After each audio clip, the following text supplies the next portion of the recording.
Good day mga kapatid, welcome to Sharpen the Blade. Check out my new chain lube. Ito po ay gear oil ng Yamaha.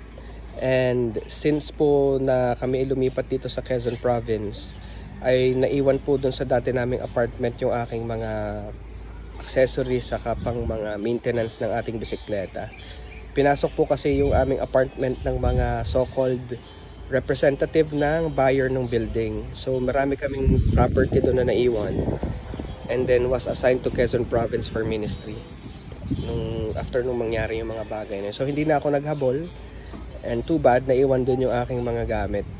Pero eto yung ating gear oil ngayon. And dito naman sa Sariaya ay ganito na since November. Malimit umulan, napakalimit. So wet lube natin to. So let's see how it will hold up sa ating Trek Marlin 6 na bisikleta. Hopefully soon, marami na akong mga na-scout na exit trails dito sa Quezon. So, masusubukan natin ang performance nitong Yamaha lube na to dito sa ating bisikleta. Yan. Bagong linis ang drivetrain.